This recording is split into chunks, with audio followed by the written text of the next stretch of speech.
Esa propuesta era de darle el nombre del parque municipal, darle el nombre de Rosario de Acuña y Villanueva.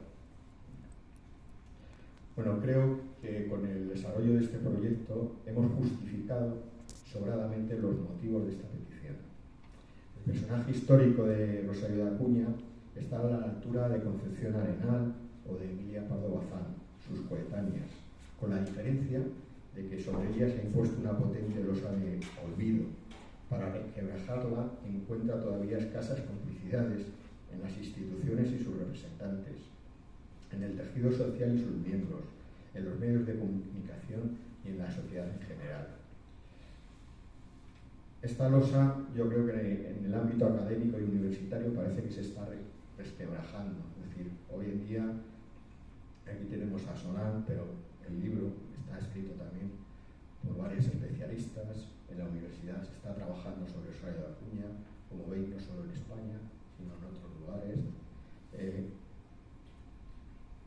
Bien, hace falta que esa losa se empiece a trabajar también en otros ámbitos sociales. Aquí, el centenario del fallecimiento de Rosario de Acuña se ha abordado desde las sextas jornadas de Patrimonio Histórico de Pinto.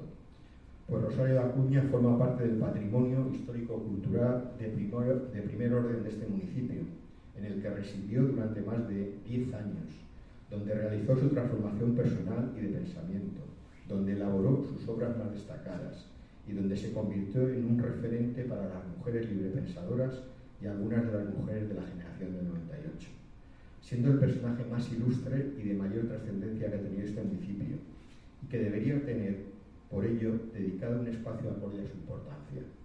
El principal parque municipal, hoy sin nombre, constituye una oportunidad que deberían aprovechar de forma consensuada los partidos políticos democráticos para dedicárselo a una mujer pionera en la reivindicación de la igualdad de hombres y mujeres y en la necesidad de armonía entre el ser humano y la naturaleza. Bueno, acabo aquí y os presento a Solans. ¿Vale?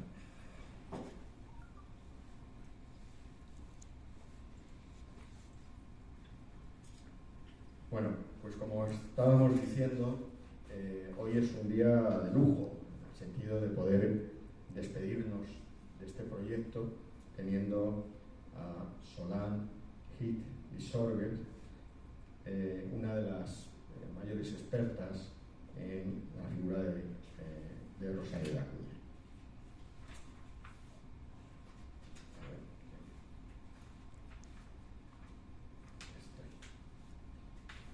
Bueno,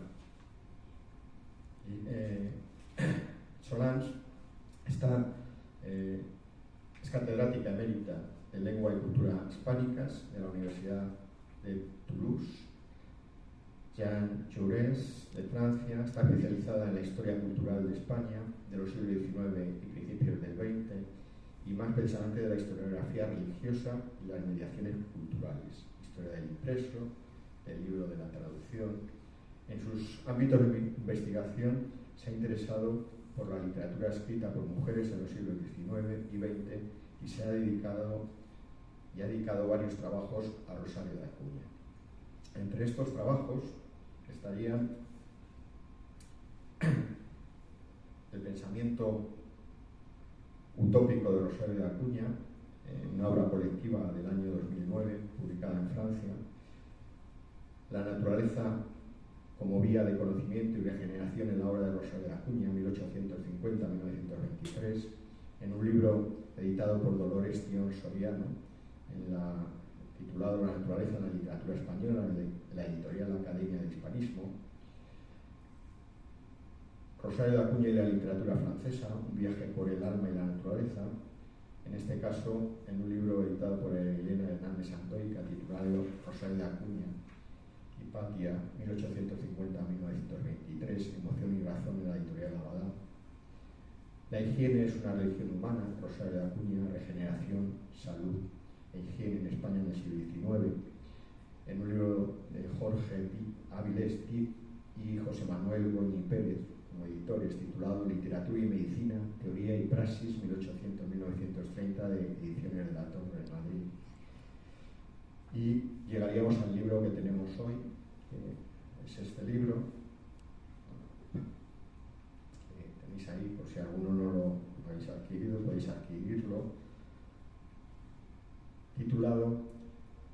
leyendo a Rosario de Acuña en su centenario Visiones finiseculares para nuestro milenio.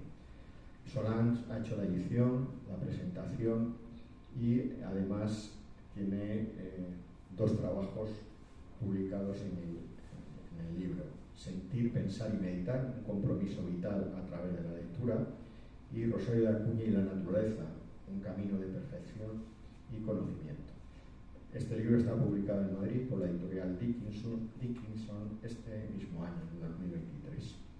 Otras autoras que participan en el libro son Christine Arquistal, Ana María Díaz Marcos, Elena Hernández Andoica, María José La Calzada Mateo y Esther Montañola, que tiene ese trabajo titulado El arte en Rosario de Acuña, representaciones, luz y sombras. Es autora además de las ilustraciones interiores y de la cubierta, y la temática de los trabajos que aborda el libro relacionado con Rosario de Acuña son la lectura, la educación, el pensamiento sociopolítico, el feminismo, la naturaleza, el arte y la francmasonería. Por mi parte, recomendaros la adquisición del libro y su lectura.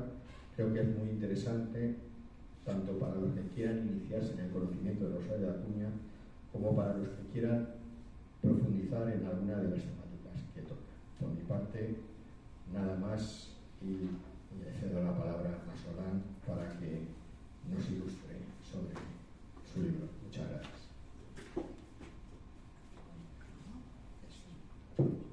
¿Se me oye, no? ¿Se me oye bien? Sí. Bueno, pues yo también voy a empezar por agradecimientos a Antonio García Menéndez, miembro de este seminario de Historia Local, y también gracias a su presidente Luis, y gracias al equipo al que no conozco personalmente, pero que he conocido hace poco, y desde luego me parece una labor, este proyecto, estupenda.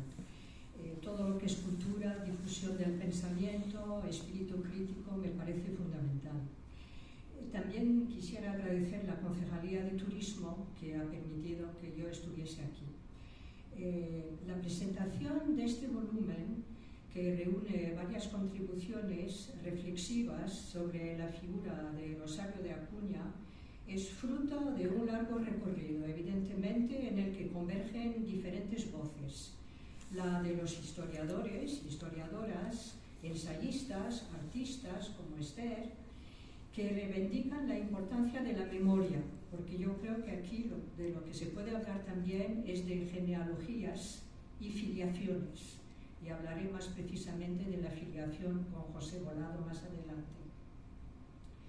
Y yo creo que este acercamiento a una destacada figura intelectual y progresista de entre siglos, que ha sido postergada durante un largo periodo, nos permite hacer también una reflexión sobre, y yo lo hago no solamente como universitaria, pero como ciudadana, sobre la historia de las mujeres, que para mí no es un concepto, digamos, rígido, fijo, ¿no? Que es un concepto que está evolucionando mucho. Yo diría que más que la historia de las mujeres, podríamos decir las mujeres de la historia, me parecería más adecuado. Este libro es un libro coral, me ha parecido también muy importante, una antología que ofrece un recorrido de lectura para públicos diferentes, que pueden adentrarse en la complejidad y la riqueza de una obra totalmente pletórica, con temas muy diversos, con la escritura a veces que desborda los cauces habituales, por Acuña en su obra creativa, sus ensayos, sus artículos. Espero que podamos tener un diálogo al final y que podamos también intercambiar reflexiones acerca de lo que supone la difusión de este tipo de libro. Evidentemente, no puedo empezar sin recordar, estoy un poco emocionada, a José Volado, que ha sido un amigo entrañable. Quisiera decir que yo, Acuña, no sé si soy una experta, pero empecé a serlo cuando leí la obra Reunidas. Además, quisiera comentar que ha sido una casualidad enorme. Un día, mi marido, que ha publicado las obras completas de Clarín en la editorial KRK, me dice: han llegado unos tomos, no sé de quién, Rosario de Acuña, a ver si te interesa. Me los pone en la mesa, abro los libros, bueno, no había los 5 tomos, había los 3 primeros, y me meto en la lectura de esta mujer extraordinaria, José Volado. Y a partir de aquel momento empecé a remontar el hilo y le conocí. Y fue al principio de una gran amistad y también de muchos coloquios, bueno, coloquios en el sentido epistemológico de la palabra, ¿no? Es decir, de hablar, de charlas. Y evidentemente esta labor que yo he hecho y que han hecho otras no hubiera sido posible sin él. Además, José estaba muy ilusionado con el proyecto del centenario, al que no ha podido contribuir, y desde luego estoy muy feliz por ver que él ha sembrado también esas semillas del conocimiento y del compartir. También quisiera agradecer a todas las que han contribuido a este libro, evidentemente, pero a los que han hecho también esfuerzos antes de que se hable mucho de Rosario de Acuña. Yo creo que todo tiene un origen. Estoy pensando, por ejemplo, en Carmen Simón Palmer, una amiga, una mujer que publicó un manual bibliográfico sobre mujeres, que es una mina de conocimiento. También colegas y amigas cuyas voces se entrecruzan en esta antología y con la que hemos llegado a trabar lazos de amistad. Macrino Fernando Riera, que ha escrito monografías muy completas sobre Acuña. Antonio García Menéndez, que yo he descubierto después gracias a Elena y me he quedado asombrada por su pasión, por su compromiso y por la cantidad de material que desgraciadamente no he llegado a conocer antes de la publicación de la antología, porque creo que hay cosas que hubieran estado muy bien aquí, pero quién sabe, a lo mejor más adelante. Bueno, la arquitectura de esta obra, efectivamente, es un poco, digamos, especial, en la medida en que cuando empezamos el proyecto estuvimos pensando en que había que hacer un libro que no fuese académico. Bueno, hay muchas cosas académicas sobre Rosario de Acuña, un libro que no tuviera notas a pie de página, que eso siempre es muy aburrido para el lector, especialmente cuando los que las hacen creen que son muy cultos y muy eruditos, y también una antología que pudiese tener un formato bastante, digamos, fácil para públicos diferentes. Esta arquitectura de la obra suponía que hubiese varios temas y también una pequeña introducción acerca de los textos, porque los textos no siempre son textos que se han publicado in extenso, hay fragmentos y por lo tanto había que reconstruir un poco la trama o digamos la cohesión del pensamiento de Acuña a través de una introducción. Pues tenemos, efectivamente, lo ha mencionado Antonio, un capítulo sobre la educación, su compromiso ético y político, su papel como pionera de la conciencia feminista, la naturaleza, las representaciones artísticas y su actividad masónica. Y cada uno de esos capítulos, como ya lo dije, viene encabezado por una introducción. Bueno, una primera reflexión podría ser, es una antología. ¿Qué es una antología? Evidentemente es un libro muy distinto de la biografía magnífica de Elena.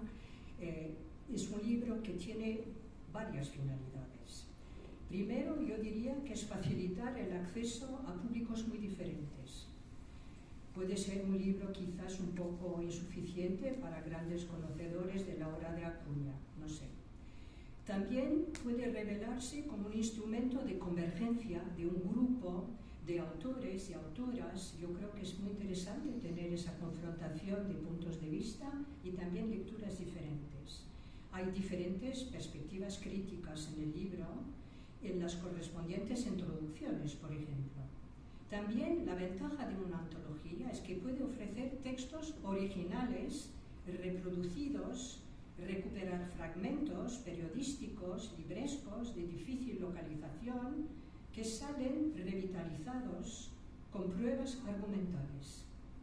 Es un procedimiento también, creo, que concede presencia crítica a las fuentes de información, destacándolas y no reduciéndolas a meros fragmentos. Con esta antología lo que queríamos hacer era mostrar cómo esta producción pletórica de matices plurales, de tono emotivo, a veces de crítica incendiaria, de radicalidad discursiva, de fuerte componente movilizador, de prosa poetizada. Se elaboró al hilo de las circunstancias históricas y políticas del momento, recogiendo las preocupaciones más agudas de la autora. Pero también hay otra finalidad, y vuelvo a referirme a lo que dije al principio, es decir, recuperar voces de mujeres, incorporar de nuevo a las mujeres en la historia y no restringirse a una historia de las mujeres. Considerarlas como un sujeto, como en el caso de Acuña, que se construye por y gracias al lenguaje. Por eso los textos nos parecen muy importantes. Y también cuestionarnos, por lo tanto, o cuestionar la categoría histórica de mujer, que resulta de una ideología esencialista de lo femenino. Me explico. Muchas veces cuando se habla de las mujeres de la historia o historia de las mujeres, se nos dice, bueno, vamos a ver, es una historia que solamente trata de lo femenino, de la feminidad. Pues yo creo que es una historia mucho más amplia, que es una historia plural, que incluye la historia de la diferencia sexual de ambos, del género del que voy a hablar. Y en este aspecto podemos decir también que es una historia que hace aparecer cada época con un repertorio de discursos y posiciones de género posibles. Y claro, el concepto de género que voy a introducir, porque me parece que también es una de las claves de la lectura de los textos de Acuña, es un concepto que supone que la mujer, el hombre evidentemente también, es una construcción social y cultural, antes de ser, digamos, una entidad sexual. Y aparte de esto es un concepto también muy dinámico, porque el género es algo que puede cambiar según las épocas. Ya sabemos hoy que hay muchas discusiones acerca de esto, ¿no? Acerca de esta ¿cómo diríamos? Esos matices con respecto al género. Frente al orden establecido, ha habido mujeres que se resistieron a que se les impusiera inamovible el patrón de una identidad convencional. Y aquí también volveré sobre el tema al hablar de esta identidad que también supone la construcción de un sujeto y también la emergencia de una subjetividad. La subjetividad siendo, yo diría, un ámbito en el que van entrecruzándose las emociones, los pensamientos y la memoria, y que es algo, y los sentimientos, y que es algo que también cubre esa historia plural de hombres y mujeres. La historia de género, por lo tanto, plantea, por lo menos a mi modo de ver, desde una concepción muy amplia de la historia social, de la historia política, de la historia cultural, cuestiones relacionadas con temas que Rosario de Acuña ha tratado. Por ejemplo, cuestiones relacionadas con la ciudadanía, el problema de la presencia de la mujer en el espacio público, el trabajo, los movimientos sociales, las desigualdades de clase, el poder, la nación, el lenguaje, el sistema de representaciones. Todo esto lo tenemos en los textos de Acuña, teniendo en cuenta de que, por supuesto, no solamente podemos restringirnos a la poesía o al teatro, pero también tenemos que profundizar otro género que ha practicado mucho, que es el ensayo, del que hablaré un poquito. Por lo tanto, yo creo que tenemos con esta visión del género una llave que nos permite entrar más fácilmente en esos textos. Otro tema que quisiera abordar también ahora es ¿por qué se titula el libro Visiones finiseculares para nuestro milenio? Porque me parece que lo que también es importante es que cuando se lea este libro nos podamos preguntar cuál es la actualidad, la modernidad de los textos del pensamiento de Acuña. Esas lecturas son lecturas que se pueden hacer hoy, pero yo creo que también se pueden hacer de cierta manera. Me explico. ¿Cómo se pueden leer esos textos? Y voy a citar aquí un párrafo, una frase de Dolores Ramos Prado que me parece fundamental. Ella nos dice: la historia construida en libertad no solo es conocimiento y análisis del pasado, sino un instrumento que permite reajustar las identidades y favorecer las políticas de la memoria. Pues precisamente, ya que estamos hablando de memoria, filiaciones y genealogías, creo que puede haber lecturas más actuales que revitalizan esos textos. Por ejemplo, la importancia de la lectura, lo estábamos comentando antes, ¿no? Lo importante que es saber leer, cómo leer esos textos hoy. A lo largo de su prolífica producción, Acuña siempre ha manifestado su preocupación de ser leída y el deseo de compartir sus propias lecturas. La voluntad de crear vínculos con sus lectores y lectoras yo creo que aflora en todos los textos, en muchos. Por ejemplo, en El campo, que es una serie de textos publicados en 1882, insiste en su texto introductorio sobre la importancia de compartir sus lecturas con las demás. La lectura, efectivamente, requiere un pacto, una complicidad, una inteligencia entre el autor y el lectorado, la autora en este caso, y puede asemejarse a un aprendizaje arduo, pero gratificante. Autodidacta, Rosario de Acuña es consciente de estos esfuerzos que supone la lectura. Por ejemplo, en Ecos del alma, poemario publicado en el año 1876, evoca las afinidades y correspondencias que sus lectores pueden incorporar a sus propias vivencias. Es como un palimpsesto, es decir, que se van superponiendo extractos de experiencia y de vivencias. Experiencia compartida que cristaliza en un diálogo. Además, vemos que las modalidades diegéticas que utiliza Rosario de Acuña son muy emblemáticas en ese aspecto, ¿no? Es decir, se dirige a las lectoras, muchas veces a los lectores, pero más a las mujeres, incluyéndolas en un nosotros que comparte la experiencia que le ha vivido. Es una conversación, de hecho, un diálogo un poco socrático en algunos momentos, que se asemeja a lo que yo podría llamar una experiencia plural, coral, de ahí el interés de una antología que fuese también coral, un diálogo con los autores que ella ha leído, con las propias lecturas que ha tenido, incorporando la intertextualidad. Es muy interesante ver, yo no sé, hay textos, por ejemplo, de Rosario de Acuña sobre el espacio, sobre los planetas, digamos, esa dimensión muy universal, ¿no?, de la creación universal, que se inspira muy claramente, por ejemplo, en un autor francés que probablemente conocéis, que es Camille Flammarion. Camille Flammarion, que fue un científico muy conocido en el 19, cuyo hermano era editor, tuvo un éxito absolutamente impresionante porque era un gran científico, pero vulgarizó los conocimientos científicos. Y esto dio lugar a una producción enorme de textos científicos, pero poetizados. Y encontramos en los textos de Rosario de Acuña muchísimas resonancias con respecto a esas lecturas. También es el caso de otro autor, como Victor Hugo, que es autor de La Légende des siècles, que ha sido una fuente de inspiración muy clara para ella, y también Jules Michelet, que ha escrito textos, bueno, aparte de su postura bastante machista con respecto a la mujer, podemos señalarlo como un autor sobre la naturaleza que era bastante destacado, y encontramos también correspondencias en ese aspecto. Bueno, también hay muchas correspondencias a nivel de la naturaleza con poetas como Walt Whitman, que ha sido una Leaves of Grass, que se ha traducido en España en el 19. Bueno, circulan pocas ediciones traducidas, pero evidentemente Rosario de Acuña conocía su poesía, que también tuvo muchísimo éxito en Europa en aquellos años.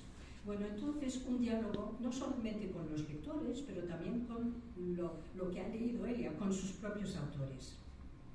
Y ella dice en algún momento: si entre mi espíritu y tu espíritu encuentras analogías, es que el ser está en principio absoluto de todos los seres. La lectura, por supuesto, instaura un proceso de atracción y réplica. Los libros, los textos pueden fomentar nuevas pautas, nuevas vías para adentrarse en la tesitura mental, moral o práctica de la existencia. Es lo que debería ser la lectura, evidentemente. Por lo tanto, nos ha parecido interesante reactivar los textos de Acuña a través de este acto de lectura que proponemos en la antología. De este modo, podemos apropiarnos del texto y también hacer un tránsito en el saber y el conocimiento de una mujer de aquella época. Yo creo que también la modernidad de su escritura nos lleva a reflexionar sobre cuestiones que siguen teniendo especial relevancia hoy en un contexto político, social y cultural distinto. Por ejemplo, hay un tema que me parece bastante esencial para poder entrar en la lectura y comprender mejor lo que llamamos el pensamiento ajeno. Es la aguda noción del valor de la experiencia subjetiva y del factor conformativo del paso del tiempo, que van a impulsar a Rosario de Acuña a tejer tanto para los otros como para sí el relato de su vida. Vemos que siempre hay un vínculo indisociable entre lo que ella escribe y su propia vivencia y experiencia. Esto no quiere decir que no hay ficción, pero la ficción nunca es una mentira, ¿no? La ficción es una propuesta que permite iluminar la realidad de cierta manera. Es como el relato de su vida se mete por vericuetos, simulaciones y también entrevera su relato de interpelaciones al lector, de reclamos de complicidad. Va construyendo poco a poco su identidad a medida que escribe. Podríamos decir que vive para escribir y que escribe para ser política y para ser políticamente. Antepone la sinceridad ante uno mismo y ante los demás a cualquier otra opción en el terreno de las relaciones personales. Y yo creo que esto también era una de las finalidades para esta antología, era poner esto de relieve. ¿Cuáles son esos temas que también tienen mucha actualidad? Bueno, voy a pasar rápidamente por diferentes temas y por supuesto que estoy dispuesta a que podamos discutir más adelante, ¿no? Si os parece que me he dejado algo fuera o hay algo que sea más interesante. Yo creo que uno de los temas fundamentales de la obra de Acuña, y no estoy revelando nada nuevo, es la educación. Siempre ha expresado su recelo hacia el recinto escolar tradicional, que tendía a fomentar la desigualdad entre los sexos en el ámbito escolar. Probablemente hoy no podemos decir que eso sea el caso, no hay una discriminación entre los sexos, aunque podríamos pensar que a nivel de la educación superior, por ejemplo, y yo lo he vivido como universitaria, sigue habiendo una discriminación entre hombres y mujeres. Es un tema que ella ha planteado de manera genérica. Pero yo creo que también ha planteado el hecho de que la educación no siempre resuelve las diferencias de clase y las desigualdades. Y es un tema que hoy me parece está siendo puesto de relieve, por lo menos en Francia, pero creo que también en España. Me ha parecido muy interesante lo que nos dice del acceso al conocimiento, a la reflexión, la formación de hombres y mujeres, niñas y niños, por ejemplo, a la Casa de las Muñecas, donde expresa cómo la familia puede cumplir un papel importante en la formación del ser humano, del niño y de la niña. Por ejemplo, Rosario y Rafael, que son los dos niños de este cuento, La Casa de las Muñecas, son dos niños que van a la escuela, pero están imbuidos por los criterios de educación reservados, por un lado a los chicos y por otro a las chicas. Y efectivamente la familia, dándose cuenta de ello, quiere de cierta manera compensar esta desigualdad o esta discriminación sexual y de género que se está produciendo en el ámbito escolar. Yo creo que también es un tema que hoy se plantea con bastante actualidad, es decir, cuál es el papel de la escuela. Bueno, ya sabéis que en algunos países, por ejemplo con Estados Unidos, cuando yo soy norteamericana de origen, voy a menudo a Estados Unidos y me estoy dando cuenta de que hay una especie de relectura y revisión de los manuales escolares por los evangelistas, por ejemplo, pero mucho más de lo que uno puede pensar, en el sentido en que hay una naturaleza inamovible, es decir, hay hombres y mujeres, y que esto no puede cambiar. Y por supuesto, todo lo que es la teoría del género se está dejando fuera, se está incluso denunciando, ¿no? Y aquí tenemos un tema muy polémico otra vez, porque si abordamos el tema de la homosexualidad o de los trans o de los queer, esto aparece como algo absolutamente detestable, demoníaco, ¿no? Pero estamos abordando el tema del género, el género que no es una identidad fija, que es una identidad construida. El otro día mi nieta me dijo, mira, Manu, me llama así, ¿puedo poner un vestido que no sea color rosa? Y le dije, por supuesto, ¿por qué no vas a poner un vestido azul? Ah, porque yo pensaba que el rosa era para las niñas. Bueno, en el siglo XXI, ¿no? Quiero decir que hay como una especie de discriminación implícita a nivel del género. También, por supuesto, la educación femenina, que es una constante, ¿no? En Acuña, y que es fundamental para este proceso de modernización que ella reivindica. Evidentemente hoy no podemos hablar del peso de la Iglesia como era en la época de Acuña, aunque yo creo, por haberme interesado por la historiografía religiosa de España, que ha habido que esperar muchos años hasta que la Iglesia tuviera un poco menos de peso, pero aún así creo que todavía hoy tiene un peso importante en la educación. Y claro, eso fue uno de los caballos de batalla de Rosario de Acuña, que la lleva a otra reflexión muy importante, que también tiene algo que ver, a mi modo, creo yo, con la educación y la formación del ser humano, es la tolerancia y la capacidad de pensar por uno mismo, es decir, adquirir razón. Y si tenemos fe, pues tenemos que escogerla libremente, sin que sea impuesta por el dogma. Y hay toda una reflexión, efectivamente, acerca de este tema, que hoy en día, desgraciadamente, diría yo, tiene pues una dimensión dramática.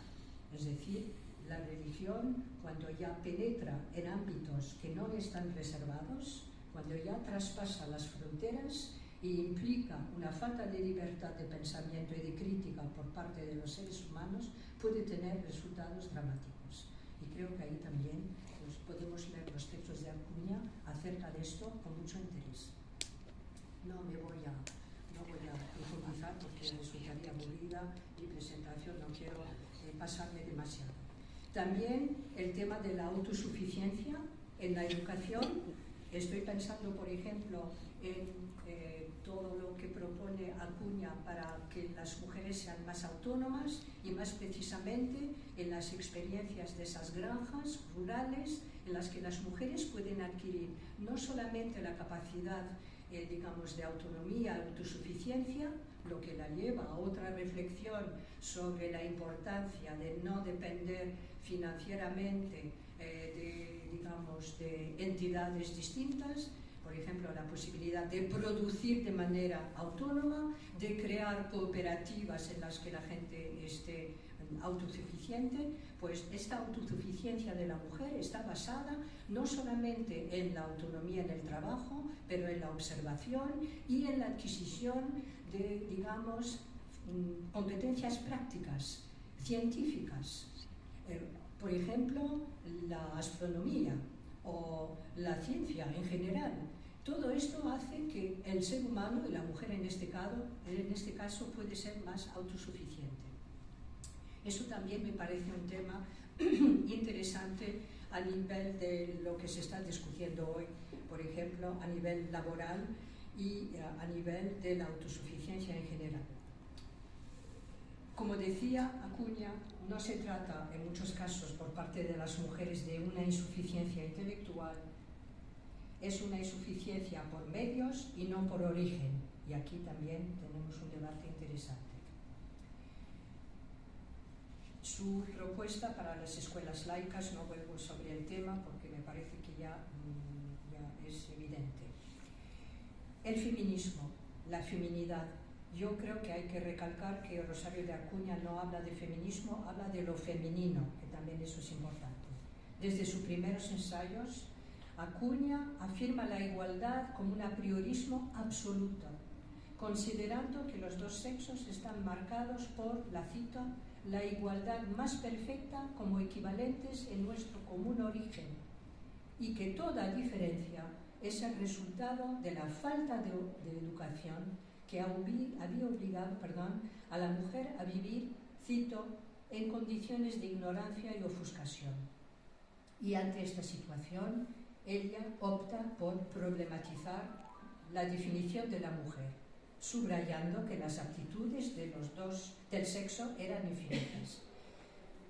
Esta discusión, esta temática surge de manera también dramática en la sociedad actual, quizás no en nuestros países llamados civilizados, nuestros países europeos, aunque yo creo que hay algunos países en Europa todavía en los que la mujer dista mucho de haber adquirido los derechos que tienen otros.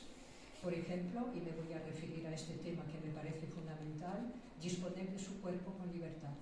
Es una cosa también, es un tema que aparece con la discusión sobre el aborto. No estoy diciendo que Acuña había presentido esto hasta ahí, no es posible. No estoy diciendo que Acuña en aquel momento está diciendo cosas que estamos diciendo ahora. Sería un anacronismo. Hay que situarla en su contexto, evidentemente. Pero yo creo que también puede haber una lectura a partir de lo que ella nos ha dejado como testimonio de lo que está pasando hoy. El hecho de que no hay una formación intelectual suficiente supone, claro, la posibilidad para ella de ser víctima de la violencia. En fin, yo no voy a retomar completamente este tema porque sería muy largo, pero lo que sí es cierto es que la cuestión de lo femenino es el eje vertebrador de su obra y se expresa desde los años 1882 en muchos artículos.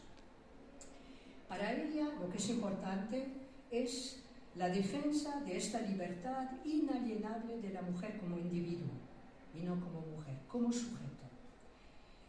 Yo creo que tiene una poderosa conciencia de la ruptura con el orden habitual y que se da cuenta de que la transformación de la mujer no puede lograrse de un día a otro, pero que es el resultado de un proceso, digamos, relativamente lento, que debe ser retomado constantemente para que surta efecto. Y esto me hace pensar en algunas declaraciones o reflexiones de Simone Weil, por ejemplo, cuando las feministas le decían, pero si somos feministas, si nosotras hemos logrado esto y lo otro. Y Simone Weil contestó, no se nace feminista, se hace feminista. Es decir, que cada día hay que retomar la batalla para seguir afirmando y reforzando los derechos adquiridos. Por lo tanto, es un proceso histórico inacabable, por lo menos. No sé si habrá un día, es una utopía, una sociedad perfectamente satisfactoria, pero desde luego, en su caso, era muy consciente y muy lúcida. La feminidad para Acuña no es una sola cosa y no existe un único modo de ser válido para englobar a todas las mujeres. Hay maneras diferentes de ser mujer, como hay maneras diferentes de ser sujeto, activo o ciudadano. Yo creo que esto encarna el corazón mismo de la cuestión social. Para Acuña, y ahora llego a otra temática muy actual, el cuerpo no es tanto una cosa como una situación. Me explico. El cuerpo femenino convertido en territorio de un nuevo modo de subjetividad. Es decir, que tiene la mujer solo una faceta biológica, no tiene solo una faceta biológica, sino tiene otra que se construye ideológicamente desde ámbitos muy diferentes, como por ejemplo la política, la historia, la cultura. Ya sabemos que Rosario de Acuña en ese aspecto pues, fue una mujer políticamente comprometida, culturalmente y socialmente comprometida. Lo que es importante en esos textos es ver surgir la noción de cuerpo político, precisamente, que se fabrica proponiendo a la vez un paradigma estético femenino, inédito, y otro paradigma que puede ser el de la maternidad o de la feminidad de la que hablaremos. Rosario de Acuña poseía una conciencia de la corporeidad muy desarrollada. Me explico. Un sentimiento del propio cuerpo como depósito de narración biográfica. Esto yo creo que Elena Sandoika lo ha explicado de manera magnífica, no solamente en su biografía, pero en otros textos que he estado leyendo esos días, en los que ella precisamente define lo que es una biografía. Y nos dice que la biografía es uno de los testimonios, no sé si literarios, pero culturales fundamentales, porque ahí se entrecruzan los relatos de vivencia, las experiencias, los testimonios. Pues es un depósito de narración biográfica. El yo es un espacio desde donde yo hablo, desde donde se habla. La identidad individual, por ejemplo, o en este caso, se va a singularizar en el proceso de la escritura, como decía antes, y ahí vemos intervenir otra dimensión fundamental, que es la del lenguaje, que es capital en la construcción de identidades. Yo creo que hoy en día, por ejemplo, y esto es lo que yo intentaba discutir con los estudiantes, pero también con amigos, con los que hablamos de política, yo creo que no hay nada más revelador que el lenguaje. El lenguaje es un espacio ideológico, el lenguaje es un arma, tiene mucho poder, puede ser un poder destructivo como puede ser un poder creativo. Y si nos ponemos a analizar el lenguaje hoy, solo un ejemplo, en la palabra terrorista, o yo no sé, hay muchas palabras más, ¿no?, que podríamos empezar a descuartizar para ver cuál es la polisemia. Pues vemos que el lenguaje es algo, desde luego, muy ideológico, evidentemente. Y también es un, digamos, lenguaje es capital en la construcción de identidades, la elaboración de las subjetividades, y ofrece, en algunos casos, como en el caso de Acuña, un potencial subversivo. No es de extrañar que los textos de Acuña hayan sido considerados como violentos. Hay una violencia en sus textos, pero yo creo que esta violencia es una violencia subversiva que ha provocado reacciones muy fuertes, evidentemente. Si no hubiera tenido este potencial radical de transformación, de reivindicación, no hubiera habido reacciones como las que ha habido. Por lo tanto, yo creo que es algo positivo, ¿no?, dentro de lo que cabe, pese a las reacciones que puede provocar. Ella hace del lenguaje, de la narración de su propia experiencia, una construcción consciente. Siempre está hablando de sus vivencias, hace de esto un ejercicio de subjetividad afirmativa. Elabora una subjetividad que rompe con los límites entre privado y público. Y ahí también hay algo más que me parece interesante, es la creación de este espacio íntimo, un poco como la habitación de Virginia Woolf, ¿no?, un sitio para uno, es decir, la casa no como un sitio de confinamiento, pero la casa abierta a la luz, y también la casa como sitio de experimento, de escritura y de libertad intelectual para las mujeres. Esto lo subraya mucho, por ejemplo, cuando habla de las mujeres rurales y de cómo pueden vivir en el campo. Ella contradice y denuncia también a partir de ahí los discursos sobre la debilidad de la mujer, la fragilidad femenina. También esto tiene que ver con el cuerpo. Bueno, hoy en día tenemos el asalto de la publicidad con todos los problemas que supone la representación del cuerpo femenino. Yo creo que Acuña también subrayó el tema, ¿no? Por ejemplo, oponiéndose o resistiéndose a esta iconografía en el 19 de la mujer enferma, ¿no?, la mujer débil, la mujer frágil, la mujer femenina por excelencia, ¿no? Su discurso, por ejemplo, sobre consecuencias de la degeneración femenina, en el que recoge muchas ideas acerca de esta degeneración, denuncia la violencia simbólica que se ejerce sobre las mujeres, que mediante todo un programa social construye el cuerpo mediante argumentos que buscan imponer una visión androcéntrica del mundo. Hoy en día tenemos un debate sobre violencias sexuales, violencias familiares.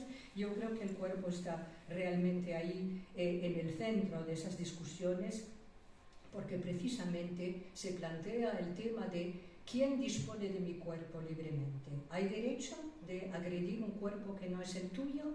¿Hasta qué punto se puede aceptar ese tipo de apropiación? Hay mujeres que han integrado perfectamente este esquema de una apropiación por los demás de su propio cuerpo. Yo creo que ahí también tenemos un debate muy interesante. Responde Acuña a los tópicos con una narrativa que insiste en crear una anatomía opuesta, reflejo de fortaleza, energía, dinamismo, salud, capacidad para el trabajo. Ya quisiéramos todas, ¿verdad?, tener eso, pero creo que lo tenemos. Cuestiona los discursos que insisten en anclar a la mujer a su cuerpo y plantea aquí también otro tema que creo es de actualidad, que es el tema de la maternidad. ¿Hay buenas o malas madres? ¿Está la mujer hecha para ser madre? Yo no sé si habéis visto las últimas estadísticas acerca de las tasas de natalidad en Europa, pero estamos asistiendo efectivamente a una disminución bastante drástica de las tasas de natalidad, y algunas explicaciones, porque es muy complejo, ¿no?, es una explicación más bien sociológica y profesional por parte de las mujeres, que pretenden pues, ser presentes en ámbitos en los que no estaban antes y rechazando hasta cierto punto la maternidad como siendo un obstáculo. Rosario de Acuña tiene a veces una posición ambivalente con respecto a la maternidad, pero lo que sí es interesante es que rechaza la idea de que la función de la mujer sea exclusivamente la de la hembra destinada a la reproducción y reclama su estatus como persona.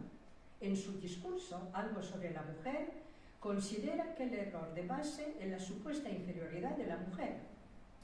La mujer ha perdido su condición animal que permitía el instinto, pero este no se ha sustituido por la capacidad intelectual.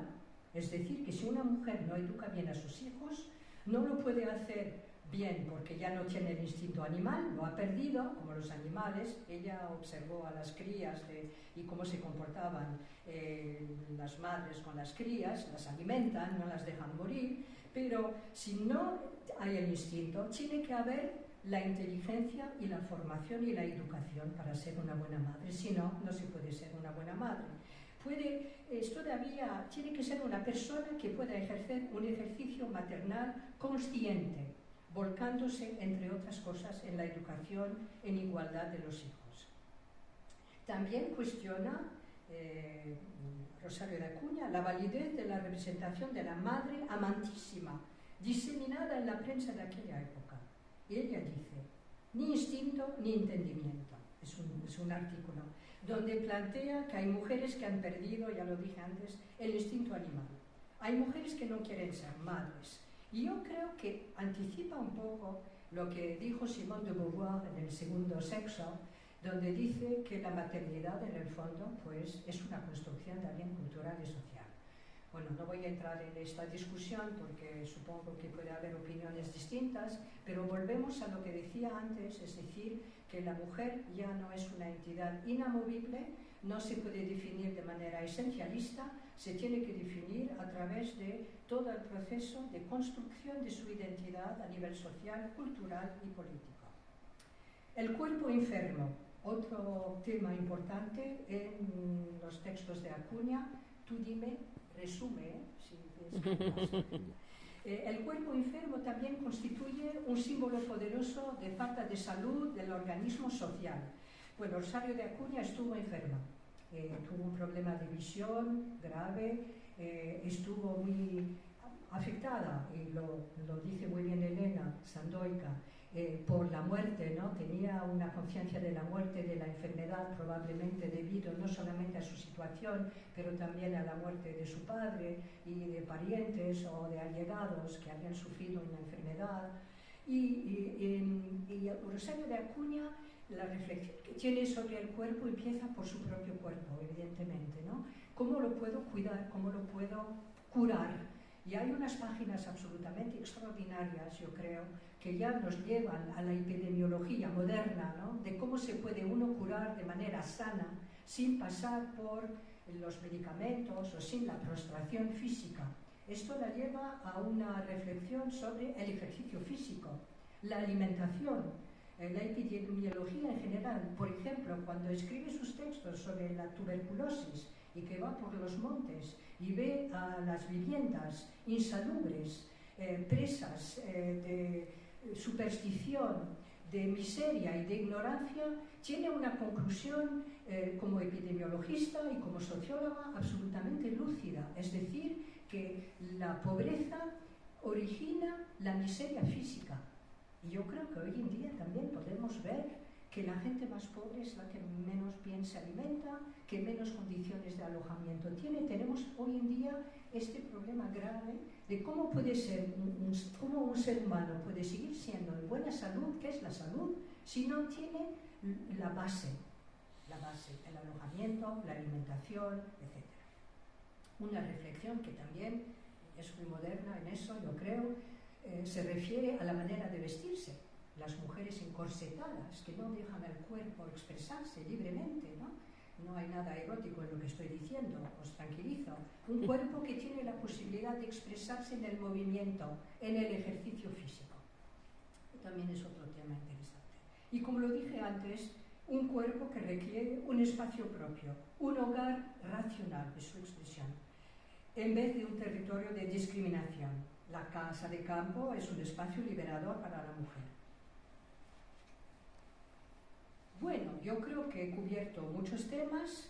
Podríamos añadir la ecología, ya lo he abordado un poco así de manera breve, es decir, la ecología y la naturaleza, claro. Es una adoración de la naturaleza en Rosario de Acuña, no solamente como impresión estética, pero también como experiencia vital.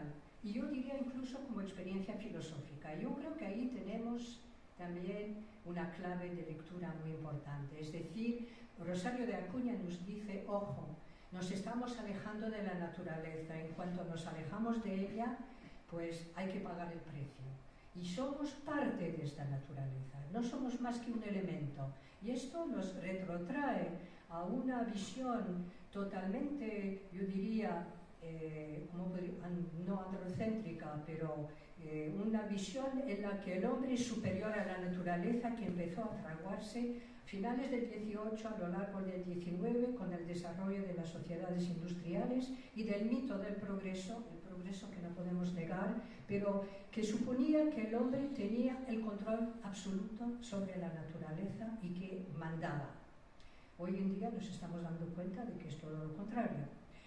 Yo he leído hoy en la prensa francesa que el programa de Naciones Unidas para el Clima ha advertido de manera solemne, una vez más, que había habido un aumento de los gases de efecto invernadero entre 2021 y 2022 de 1,2%, que si seguimos así, el aumento de las temperaturas superará con creces el 1,5 para llegar al 2,9. Así que yo creo que podemos preguntarnos efectivamente cuáles son las problemáticas a este nivel. La naturaleza no nos pertenece, como dice muy claramente Rosario de Acuña. Y para terminar este largo recorrido, y espero que no os hayáis aburrido, su pensamiento sociopolítico, evidentemente, muy imbuidos por el krausismo, pero también por todas las corrientes filosóficas que llegan en Europa en aquel momento, acerca de qué es una nación moderna, cómo se puede construir, cuáles son los principios en los que descansa esta nación, libertad, igualdad, fraternidad, justicia, una discusión que estamos teniendo todos los días en los diferentes países europeos sin haber resuelto realmente el problema, ¿no? La importancia que Acuña también concede a la tolerancia religiosa, la lucha contra las desigualdades sociales, es algo que sigue hoy con los muchos desafíos con los que nos enfrentamos. Y terminaré diciendo que a pesar de los diferentes nudos de experiencias, de fracasos pero éxitos que conoció Acuña en su vida, subyace algo que es, yo diría, fundamental. Subyace bajo su posición política, porque fue republicana, luego se acercó a los socialistas. Yo creo que ha habido un compromiso cada vez más radical a nivel político, ¿no? Pero subyace bajo esta posición política y sus compromisos militantes una concepción filosófica que permanece incolume, más allá de las dudas y de sus vacilaciones, de las posturas regladas por las circunstancias históricas. lo que la propia Acuña llama el fondo de su entidad moral no se altera.